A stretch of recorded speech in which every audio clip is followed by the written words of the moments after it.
To speak a half hour from now. As he makes news, we'll be bringing it to you. Our top story tonight, President Trump taking on the open borders policies of the radical Dems, the Koch brothers, and the Pope. The president also insisting there will only be one way for foreign citizens to enter America, and that is legally. Mr. Trump's policy would deny asylum to any who don't enter the country through a U.S. port of entry. Fox News White House correspondent John Roberts with the very latest for us. These illegal caravans will not be allowed into the United States, and they should turn back now. President Trump keeping the issue of immigration high on the midterm agenda, now taking aim at the thousands of asylum claims made by migrants who enter the U.S. illegally. On average, once released, an asylum case takes 3.5 years to complete, whereas other people tell them, out, get out, just get out. Other countries, get out. As Fox News has been reporting, the White House is working on executive action to change the rules for asylum seekers. Under this plan, the illegal aliens will no longer get a free pass into our country by lodging meritless claims in seeking asylum. Instead, migrants seeking asylum will have to present themselves lawfully at a port of entry. If the order passes legal muster, which President Trump insists it will, people who cross the border illegally will no longer be able to claim asylum, and they will not be released into the United States. We will hold them for a long time if necessary. President Trump continues to use immigration as a cudgel against Democrats. On Twitter, posting a web video that attempts to tie Democrats to a twice-deported cop-killing Mexican immigrant. Break out soon, no, kill more.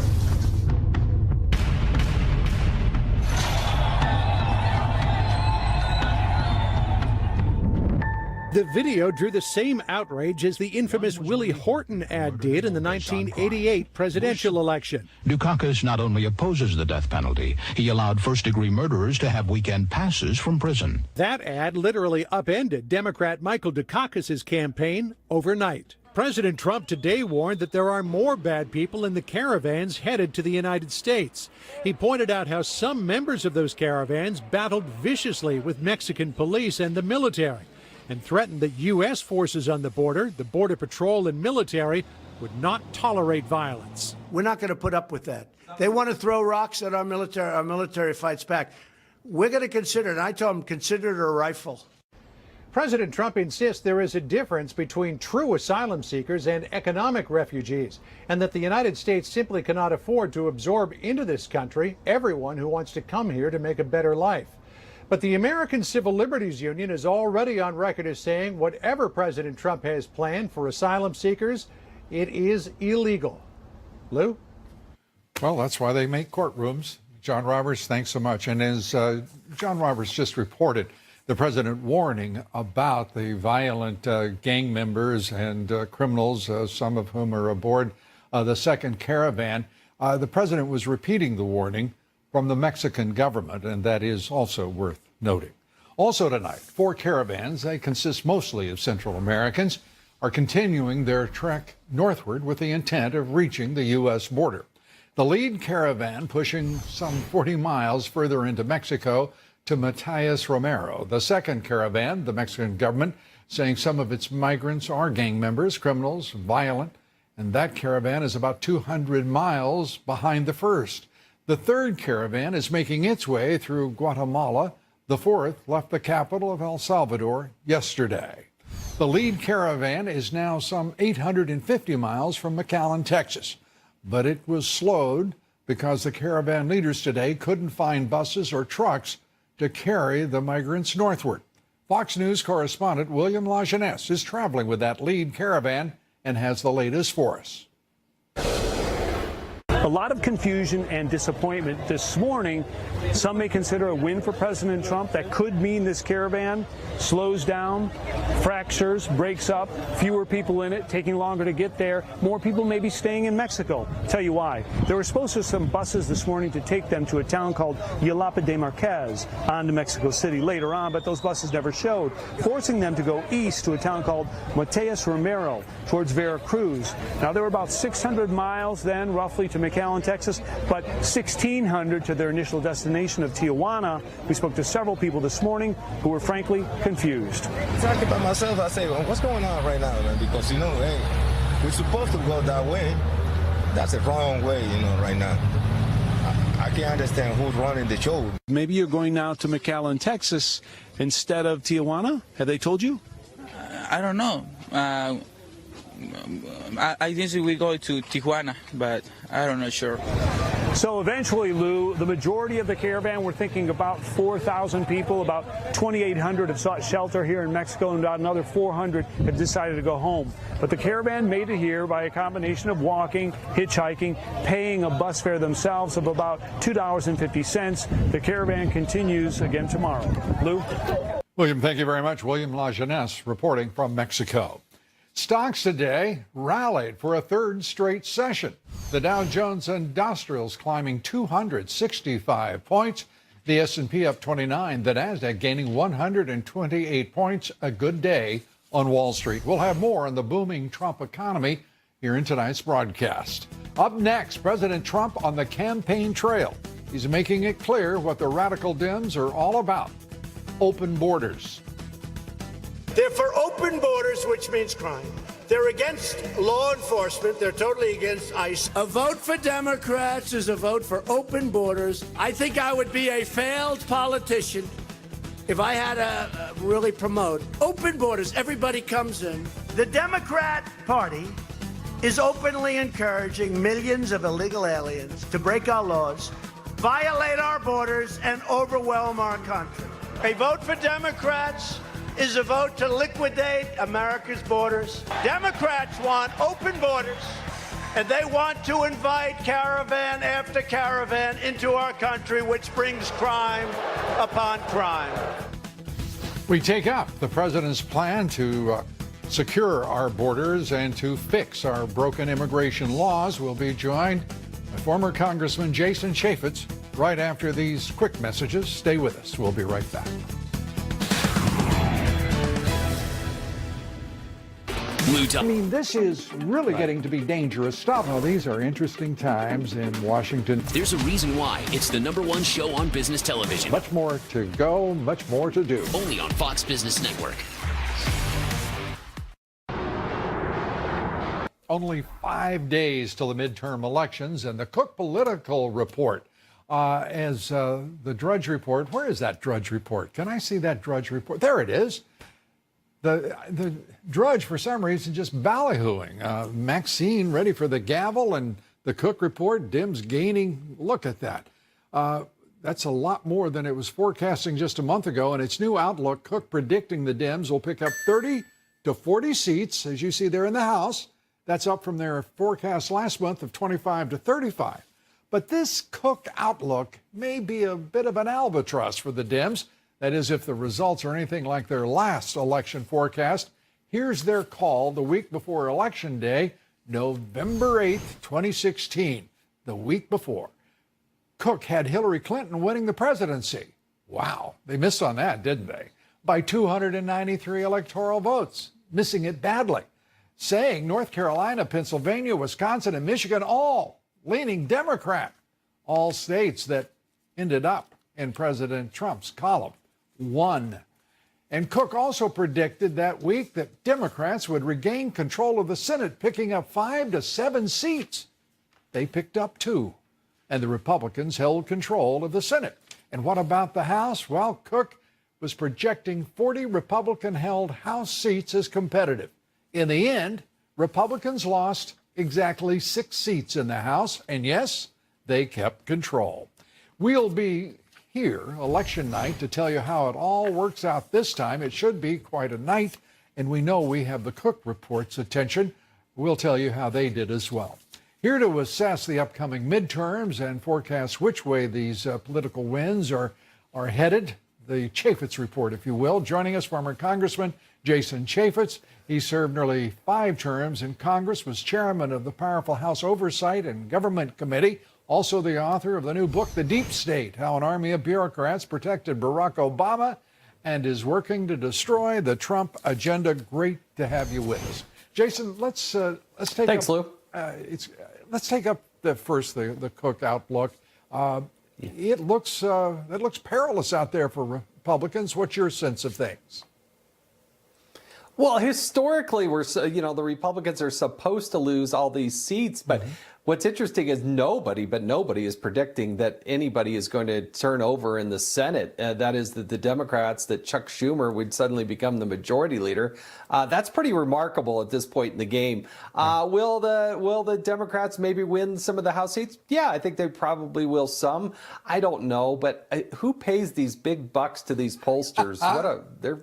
What a con game that is. Well, it's a little bit like the weather. Anybody can forecast it, and people tend to forget the outlook the next day. But we won't. We never do. I want to turn as well to this suggestion that it's going to be overwhelming. One variable that they're not considering this time, it's the same variable they didn't figure on in 2016, and that's President Donald Trump. He is campaigning, this is a historic campaign. No president has ever approached anything, even a fraction of the appearances and the rallies that he's attending and driving in these midterm elections. I wish I had the fraction of the energy that Donald Trump has. With everything on his plate as the president of the United States, I mean, and doing the rallies, and he loves it. He thrives on it. It energizes him, but it also energizes the people who are out there and the record number of people. And I got to remind you, Lou, before he was the president, it was like this. I remember in Nevada, he sent out like 1 or 2 tweets, and there were like 20,000 people showed up. It is an amazing phenomenon. And he's to speak this hour. An expected, standing room only,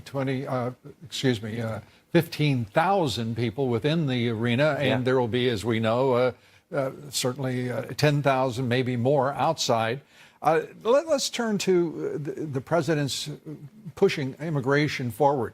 And one of the things I love about it, because I think it's exactly the right thing for the president to have chosen to do, and the policies that he is prescribing here.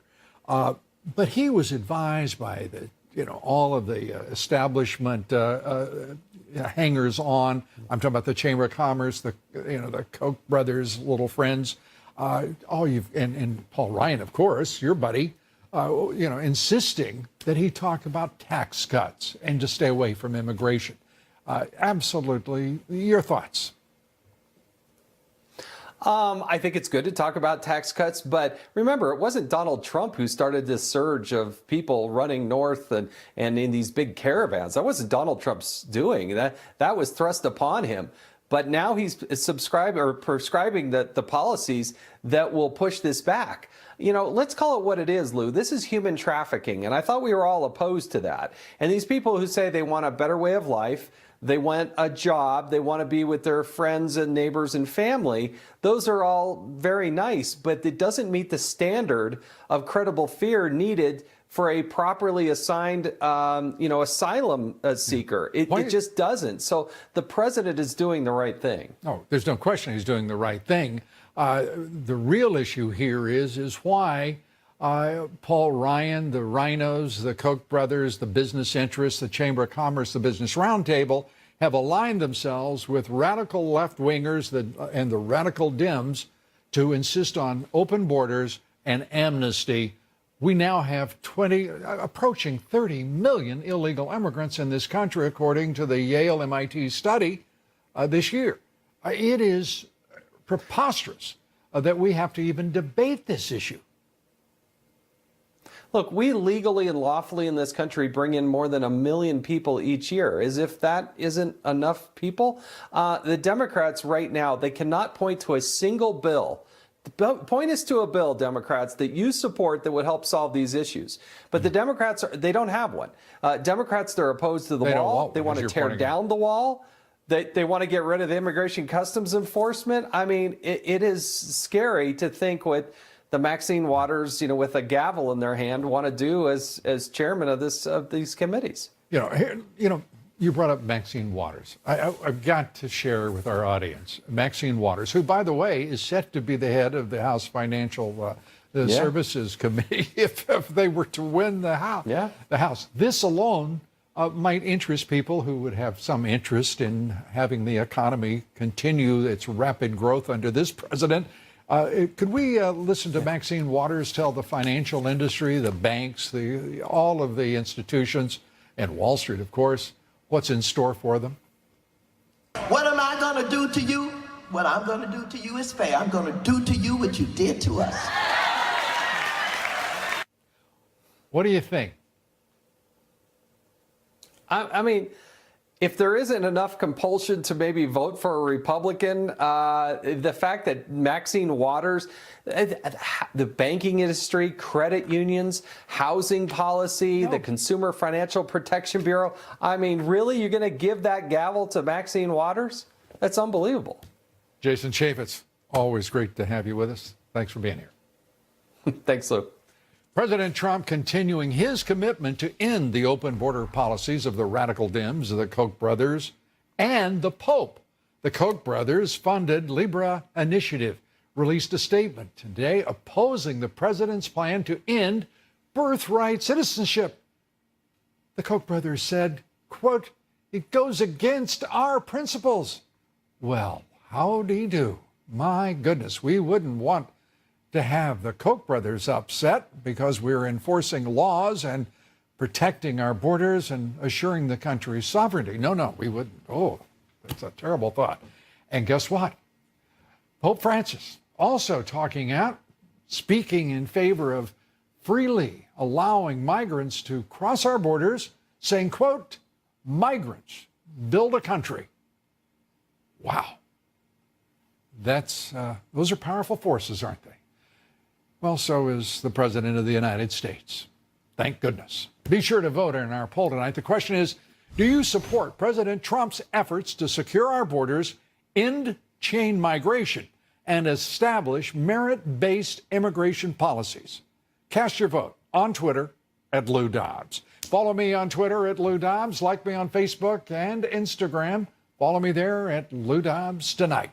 Up next, we separate fact from fiction about the false claims from the left, and the Koch brothers, and so-called experts about what the president can and cannot do about the 14th Amendment and birthright citizenship. We're coming right back. Stay with us.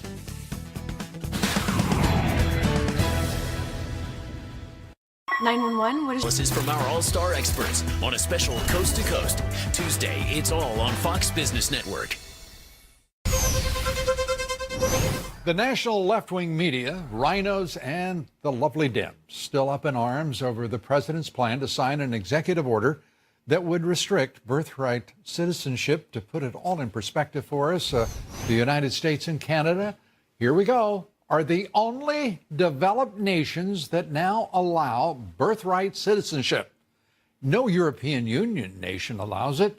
Countries that had it, such as England and Australia, have discontinued the policy.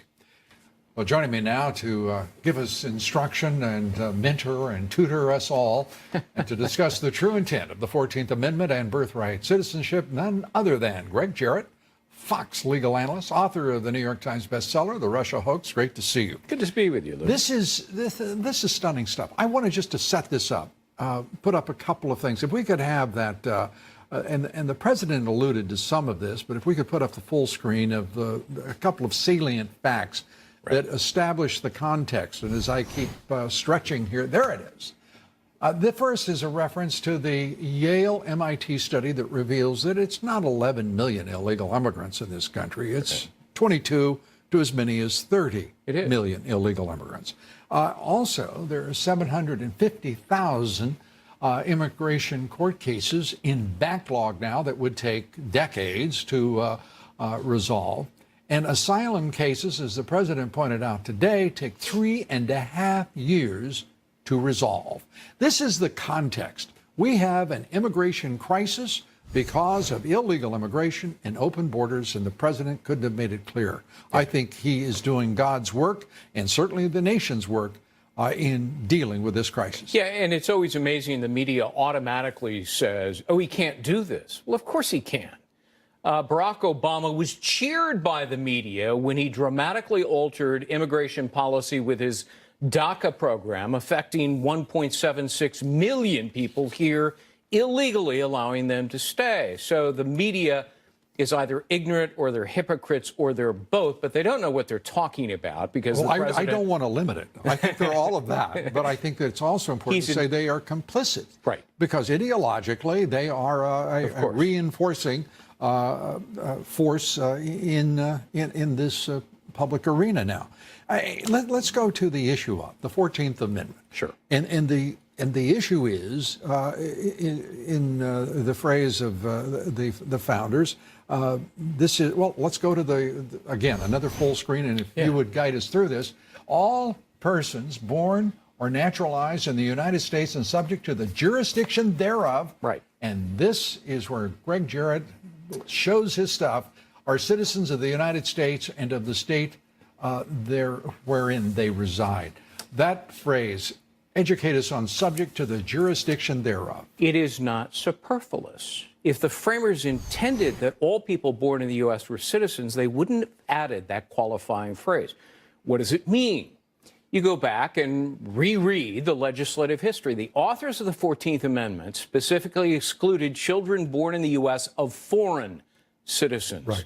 And then the U.S. Supreme Court... By the way, diplomats, for example. And then the U.S. Supreme Court weighed in the case of Elk versus Wilkinson. They said the 14th Amendment excludes children born in the U.S. of foreign citizens. That was the law of the land for almost 100 years until the 1960s, when the executive branch liberalized the meaning of it incorrectly. And did so in concert with what? It wasn't a coincidence, was it, that was the explosion of the Great Society welfare system, which entitled then illegal immigrants, so long as they claimed birthright citizenship, to participate in our welfare system. Under Article 2 of the Constitution, the president is duty-bound to take care that the laws be faithfully executed. The word faithfully means something as well. It means correctly applied. Can we impeach past presidents? I guess that would be to no You kind of effect. wish we could, don't you? Of course, one was impeached not so long ago. But if the president looks at a particular law, the 14th Amendment, and says, this is incorrectly applied and misinterpreted, I am going to correct it. He is allowed under the Constitution to do that. He's not only allowed, what he's doing. as you say, he is absolutely duty-bound. He is. To enforce these laws, other presidents notwithstanding. This is, the issue comes up then. What can he do with an executive order? It's clear, is it not, that he is establishing a foundation for a Supreme Court challenge. Oh, he absolutely is. And it's the only way to do it. You can't wait for Congress to do it. So the president is taking the lead, as he always does. Yes, this will be challenged. They always are. But it'll go to the U.S. Supreme Court, where I'm confident the textualists, the strict constructionists, will interpret it precisely as I just explained. Because this it was the meaning. intent. This was the intent of the authors of the 14th. That is exactly correct. Greg Jarrett, as always, a great help, a great instruction. Thank you. Up next, President Trump threatens to put more tariffs on all of China's exports to this country, while President Xi tells his military to prepare for war. Wow. We'll take all of that up with Dr. Michael Pillsbury joins us here next. Stay with us. We'll be right back.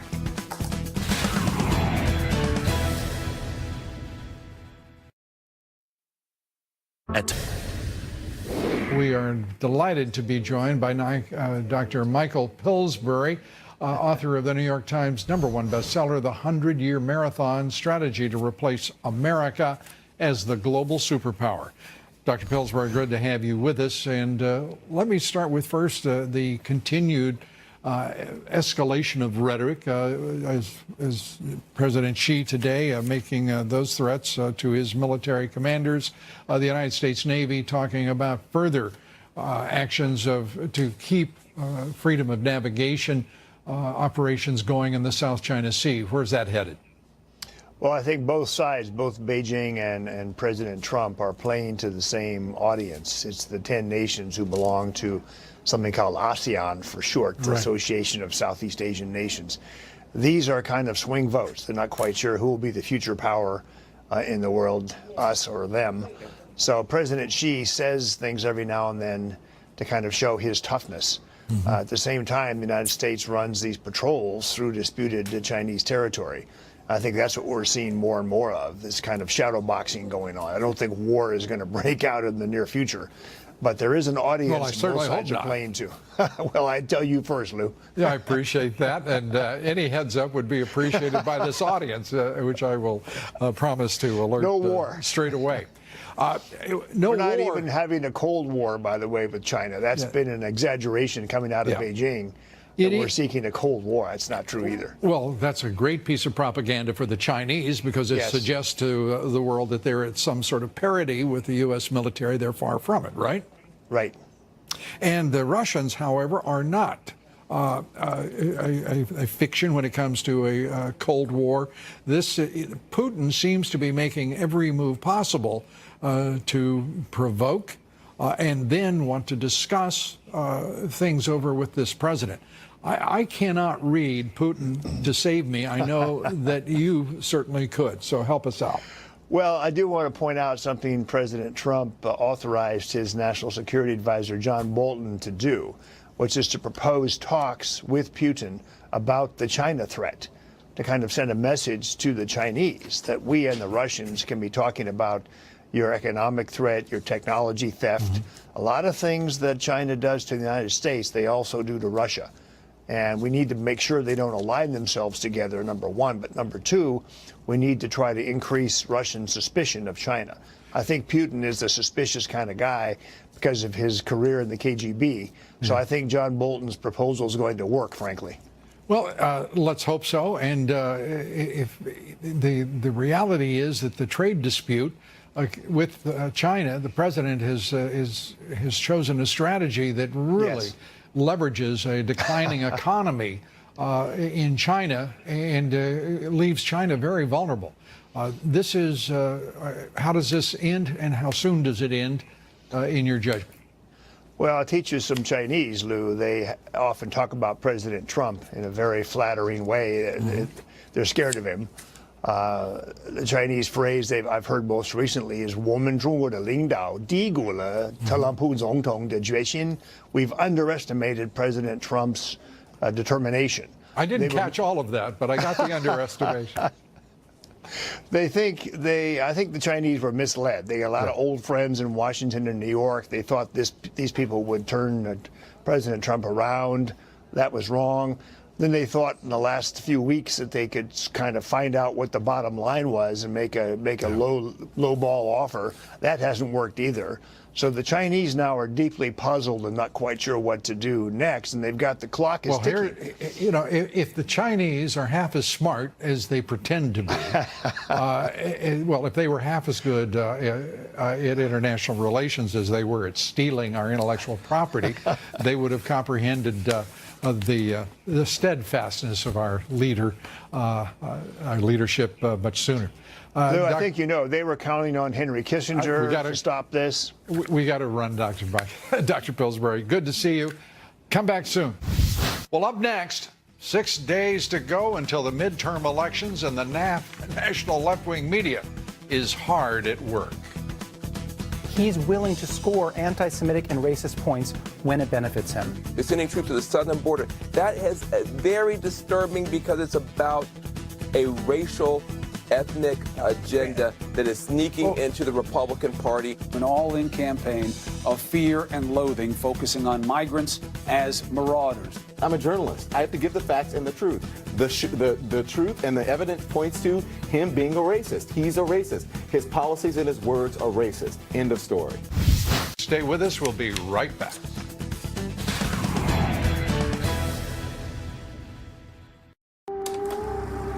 It's simply a record for immigration, and it continues what has been a major surge in immigration beginning in 2011. And if you're wondering how many of those immigrants are illegal, so are we. So we called the CIS. They said they based their study on the U.S. Census.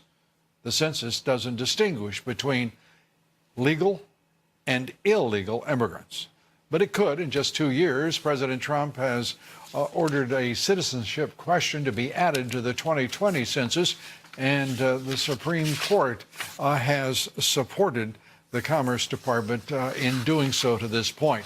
A new Yale MIT study puts the illegal immigrant population in this country now at more than 22 million, perhaps as many as 30 million, far more than the Dems and the rhinos, the national left-wing media, and of course the business establishment have suggested we're in this country by a factor of somewhere between 2 times as many to 3 times as many. And workers have their highest wage and salary increases since 2008, up more than 3% in the third quarter. Consumer confidence also surging in October to the highest level since September of 2000.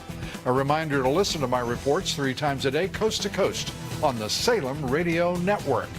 A Turkish prosecutor saying Washington Post columnist Jamal Khashoggi was strangled and dismembered inside the Saudi consulate. Khashoggi disappeared after entering the consulate in Istanbul back on October 2nd. Meanwhile, the younger brother of King Salman making a surprise return to Saudi Arabia after a 2-month visit to London.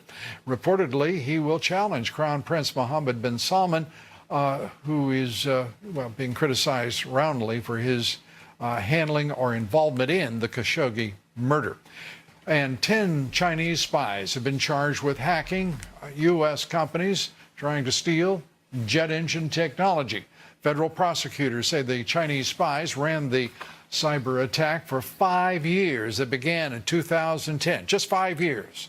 This is the 3rd time since September that the Department of Justice has charged Chinese intelligence operatives with intellectual property theft.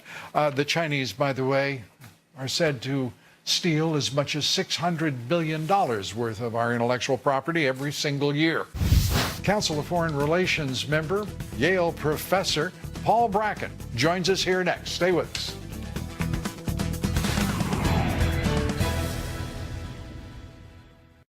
Lou Dobbs tonight. Powerful insight on money and politics. I mean, this is really getting to be dangerous stuff. Well, these are interesting times in Washington. There's a reason why it's the #1 show on business television. Much more to go, much more to do. Only on Fox Business Network. Joining me now to talk about all of this, the theft of intellectual property, the upcoming G20 meeting.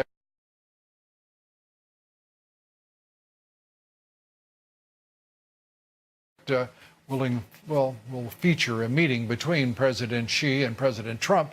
Professor Paul Bracken, Professor of Political Science and Business at Yale University. Great to see you. Good to be here. This is a really lousy way to begin a meeting, isn't it? With these arrests of Chinese spies. We know there are about all sorts of front companies that the Chinese keep operating here. We're only now beginning to take action against them. It's only really in about the past year, maybe the past 2 years, that this issue has surfaced of how much intellectual looting that has occurred for decades, really, from American companies, particularly American and Japanese companies operating in China, where people would walk out the door with a USB stick with the intellectual property on it and open up a competitive organization next door. And the Chinese have built an economy on doing precisely that. It's really quite interesting. They have taken a lot of these designs and going directly head-to-head against us. Look at high-speed rail transit. The Chinese have stolen designs from Siemens and Bombardier and others, and we know this. But the other thing is they're reverse engineering it for a global market. So they'll steal a lot of like medical technology, stents, implants, reverse engineer it to make it much less reliable and cheaper to produce, and then sell it in Latin America and Africa, going head-to-head against our companies. And corporate America hasn't done nearly enough, just aside from the government-to-government issues. But U.S. multinationals haven't done nearly enough to protect that intellectual property, technology, you name it. That is correct, and they feel that the U.S. government has not supported them. If I had a nickel for every multinational who's come to me and said, we ran to the ambassador in Beijing, the U.S. ambassador, to complain about this theft, and my reaction is just, well, good luck. You might hear from them in 2 or 3 years. we issue diplomatic protests, but they would harvest more intellectual property. Are we really such fools that for the past, excuse me, the past 30 years, we would write a little piece of paper and put a protest on the desk of the Chinese ambassador or the Chinese government in Beijing? We're just abject fools, aren't we? We have been fools, but this being foolish has worked because the American economy, until the last 10 or 20 years, was going pretty well. Until the last 10 or 20 years. Yeah. Well, the performance of the economy has declined I understand. in terms of hollowing out the middle class, flat wage growth. Right. And it took 20 years to build up this pressure to look at the world in a different way. The intellectual... And Donald Trump. And President Trump, to be fair. Yeah. And the policy elites in Washington. I'll give you an interesting statistic. Most people don't know this, that most think tanks were created after World War II in the Cold War. Right. In the last 10 years, every single think tank of any consequence has moved inside the Washington Beltway. Right. And they're looking for crumbs. Looking for crumbs, and also looking at a very short-term set of issues. And larger issues like how technological innovation can be borrowed, unquote, i.e. stolen, and used to ramp up your own gross domestic product, as China has been doing. That has received very little attention in the think tank world. Yeah, the think tank world does precious little thinking. It has been my experience. The second part of that is I'm not quite sure who they're thinking for. For example, H.R. McMaster, working with a think tank for 10 years while a senior officer in the United States military. That is mind-boggling to me, that could be not only permitted, but encouraged by the Pentagon. There's real issues with the think tank, if not as a locus of innovation for new ideas with them, where do you get it? And one answer is the universities, and we don't, that has some issues there. But the issues of, there are hitting of such a scale that you just simply can't control them anymore, and they're bursting onto the scene, like Chinese intellectual property theft and U.S. foreign policy and support for overseas countries that can well defend themselves. Yeah, you mentioned it, and we'll touch on this just lightly. The fact is that ideas, origination of intellectual capital, a great deal of it does occur on university campuses, in fact, but also there is not the same vigor that there once was. And there is an educational complex that has grown up that sort of continues the orthodoxy that is U.S. business. I'm not here to criticize U.S. academia, but you're not? There are some real issues here. I was going to give you that opportunity because I knew that you would leap at the opportunity. Well, there's just some real issues here. Yeah. And as a default, if it doesn't occur in universities, that actually gives the think tanks a larger role, which they're not taking up. Yeah. By the way, I'm not disappointed in that at all.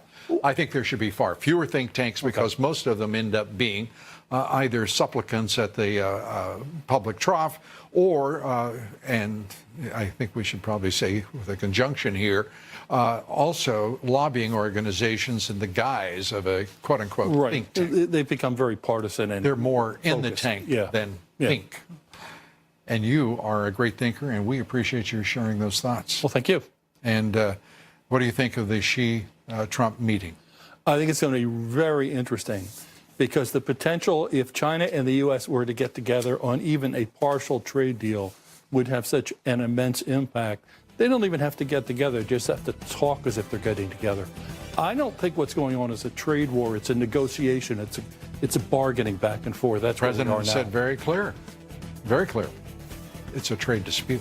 Okay. All right. There you go. And he intends to win it. Yeah. Paul Bracken, great to have you here. Good to be here. Thank